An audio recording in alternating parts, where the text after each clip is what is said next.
nina ekirala kyenyiza okubuulira gwe noweewuunya mukadde wange Bishop Yokana Mukasa bwe yajjanga mu State House nga ajja emmotoka ye n'agireka wali ku ofiisi yaffe ya President's Office n'alyoka emmotoka House mu Kimaawo wali ku UTV akaseera awo bazimba hoteli y'aba Aya awo twatuulanga kati emmotoka agirekawo ya State House ne mu Kimaawo ne muyingiza munda mu State House awe nakasero kati lumu ng'emmotoka eri agindekera n'engikuuma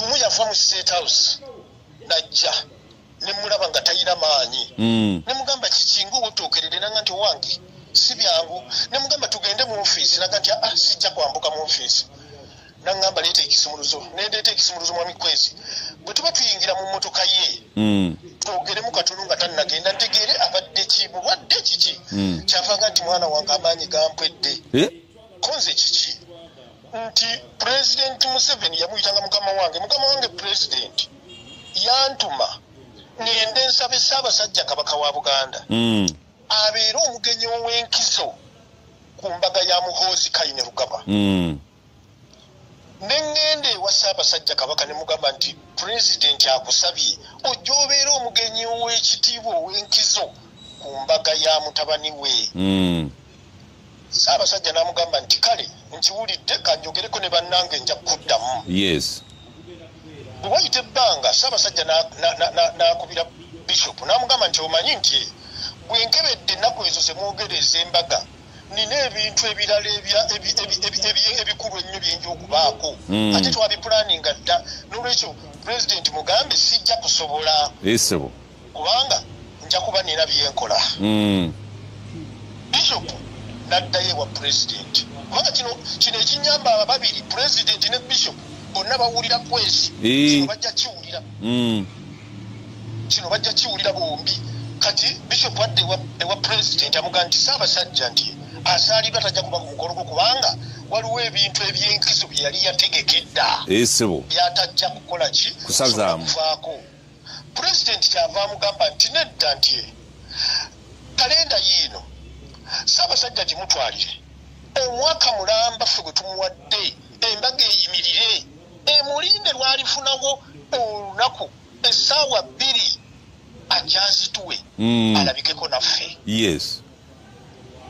Bishop n'addayo ewa Ssaabasajja Kabaka wa Buganda n'amugamba nti ssebo President agambye nti nedda akuwadde ekitiibwa kyo n'obuyinza bw'obwokebere ku kalenda yiino olunaku lwonna lw'onoowulira mwaka mulamba ng'osobola okufunawo essaawa zo 2 ayagala gwe obeera omugenyi ow'enkizo ku mbaga y'omutabani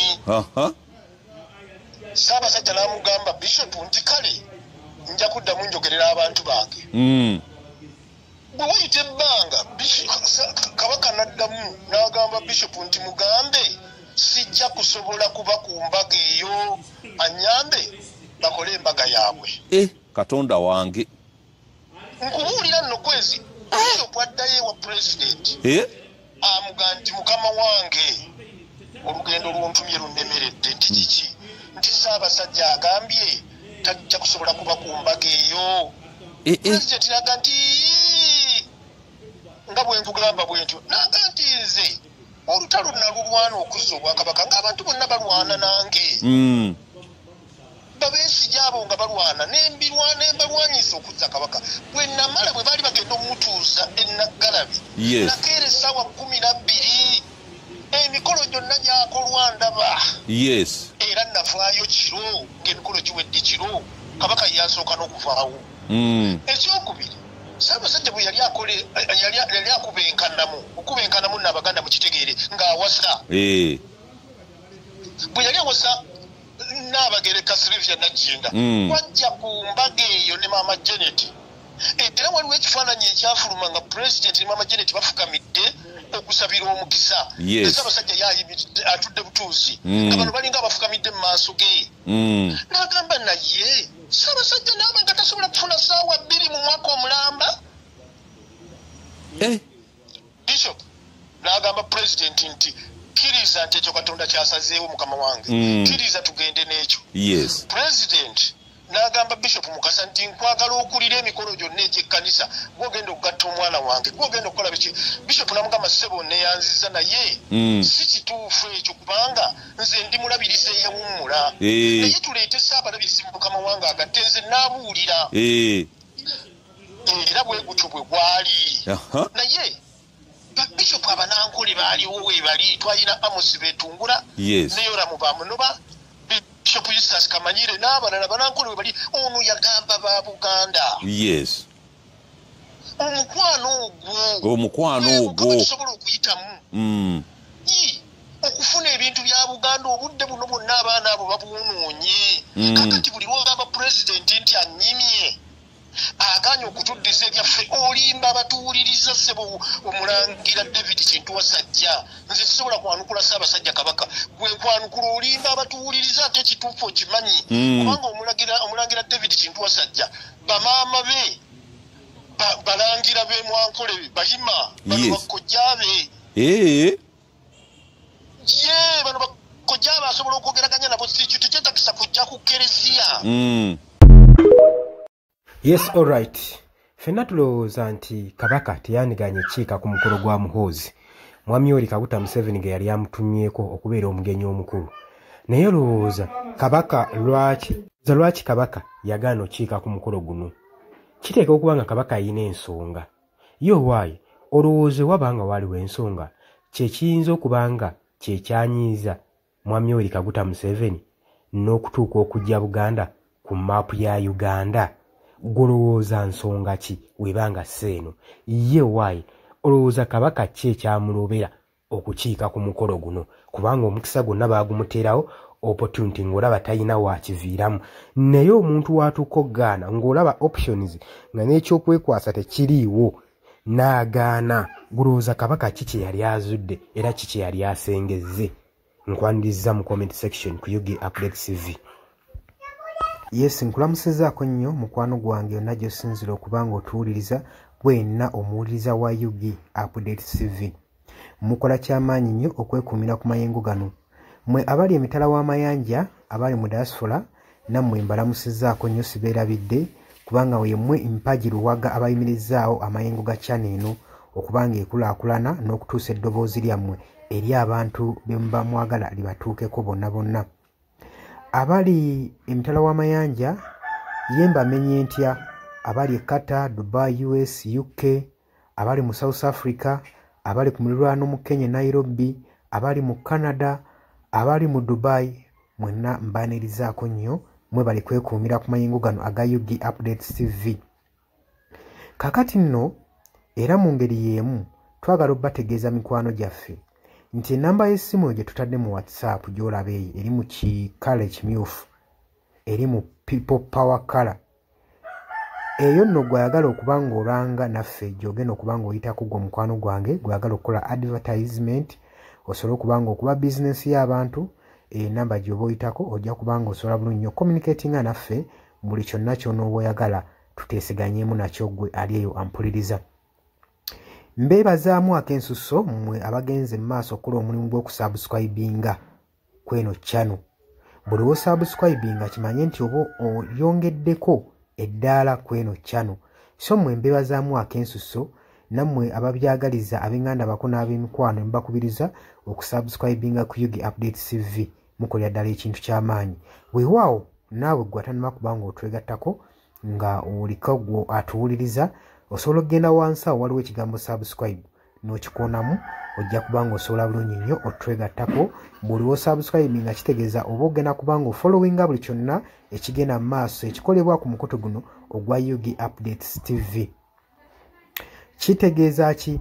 Nti gwe ayagala okuba ng'otufollowinga bw'oba omaze okusubscribinga teweerabirako na mukadde, genda wansi wali okoonene mukadde osobola okuba ng'ofuna notification message. Buli w'okoona mukadde wabeerawo ka notification message akajja akakulaga nti nno waliwo information erinkinze ku UG Updates TV gwe mukwano gwange ali eyo wampuliriza. Ng'era we mbeebazizza ekyensusso nammwe abajja mu comment section mbeebaza. Mwabajja ne mukomentinga ne muteekako endowooza yammwe eri eggwanga ne mulitangaaza kubanga njagala mukitegeere. Lwaki mbakubiriza nnyo okujja mu comment section? otangaaze omukulembeze ku kyekituufu kyateekeddwa okukola. Bangi tubalonda bulijjo ne tulowooza nti nno be basinga mu basinga. Leka kulonda mukulembeze wo oba mubaka we agenda obbakulembera gwe n'olowooza nti nno buli kimu agenda kuba akyemalirira. Kimanye nti nno omulonze bulonzi mukulembeze kukulembera oba kukulembera kitundu kyammwe. Mmwe bagenda okukulembera ye mmwe bagenda okuba ng'akiikirira bukiise eri yonna yonna mu gavumenti. So si tekyandibadde kya bwenkanya omulekera obuvunaanyizibwa n'otamu advisinga. Ky'oba olaba mbakubiriza okujja mu comment section muteekewo endowooza zammwe musobole okutangaaza ku bakulembeze bammwe ku biki ebituufu bateekeddwa okukola. Bangi tubalonda bulijjo ne bagenda mu paliamenti nga babadde bantu balamu ne batuuka eyo ne bawuttaalirayo. Kitegeeza ki? Nti olina okuba nga buvunaanyizibwa bwo okuzuukusa omubaka wo oba olaba nga yeebase gwe mukwano gwange aleeyampuliza. Ne ntumirako nammwe abalwanirira eddembe ly'enkyukakyuka mu ggwanga lyattu Uganda mukola kyamaanyi nnyo okulwanirira enkyukakyuka. Gwali yeebase ng'ebintu tobiraba oba nga olabanga ebitakukwatako bijja tuuka ekiseera bikwateko. Wabula ate gwe nkuzaamu amaanyi agenda mu maaso n'okuyiwawo omubiri ng'olwanirira enkyukakyuka. Bannanga abantu abo mubeebazeemu akensuso kubanga bakola kyamaanyi nnyo obbaliidinga n'obbakulemberamu n'okubalaga ki ekituufu ekisaanidde okukolebwa. Mukimanye mu nsi bwe tuba tubaako bye tulwanirira oba bye tuluubirira si lwakuba nti nno tukolerera oba abasinga bayinza olowooza nti omuntu ogenda mu maaso n'okuba nga alwanirira enkyukakyuka alina bye yeeyagaliza nga ye omuntu. Kino njagala okukibategeeza nti mu kulwana ebiseera ebisinga weewaawo tetufuna ekyo kye tuba twagala kye tuba tuluubirira. Naye okulwana tusuubira wano mu kulwana tuba n'essuubi nti tusobola okufuna ekyo ekitugwanira. Kati naawe mukwano gwange ali eyo alwanira enkyukakyuka kino kankikutegeeze wandibanga nno oli eyo olwana nga tumanyiddwe ogenda kifunamu weewaawo oyinza obutafuna ekyo ky'oyagala naye osobola okufuna ekyo ky'ogwanira. So tulwana olw'enkyukakyuka nga tulwanirira okufuna ekyo kye tugwanira. Kati gwe mukwano gwange ky'ofuna kye kiggwanira eyo gy'oli wandibanga ky'oyagala okifuna naye kye kiggwanira. Bangi mugenda ne muwambatalira eyo mu bibiina by'obufuzi ne babafujjirira omusimbi. Yesi ssente ozifuna bazikuwa era obulamu bwo bweyagala naye okakasa ekyo kye bakuwa kye bakufujjirira mu kabaasa kye kiggwanira. Ebiseera ebisinga ffe tetulwana olw'okuba nti no twagala kufuna ebyo bye twetaaga. Nedda wabula tutunuulira nnyo pointi eno nti kye tugenda oba kye tulwanira kyenfuna kyengwanira. Mutuufu ogenda n'oweetunulamu n'olaba nga kyofuna si kyokola ki si kyogwanira nga ggwe munnansi. Ky'oba ovaayo n'embavu osobola okuba nga olwanirira enkyukakyuka ggwe mukwano gwange aleeyampuliriza. Nja basaba kano akatambi tugende mu maaso n'okuba nga tukasheyalinga buli muntu ategeere kiki ekigwanidde okukolebwa na lwaki enkyukakyuka esaanidde okubeerawo mu ggwanga lyattu Uganda. Si lwakuba nti oli bulungi kati wabula wandibanga oli bulungi naye ekyo ky'ofuna ky'ogwanira. Ekyo kye kibuuzo era naawe osobola okujja mu comment section n'onteerawo endowooza yo nti gwalemesa enkyukakyuka ky'ofuna ky'olwanira. Muli ku Yugi Updates TV ku musinzi oba nga mutuwuliriza mwebale kwekuumira ku mayengo gano. Ngenda maaso n'okukubiriza mmwe abatannatwegattako kirira wansi waliwo ekigambo subscribe kikoonemu obeere ng'otweyungako. Ennamba eyo gye ntaddeawo nabagambye dda gwagala okulanga naffe gy'oba oyitako ojja kuba ng'osobola okommunikatinga. Mbaagala nnyo mweraba era nga mbaagaliza ebisinga.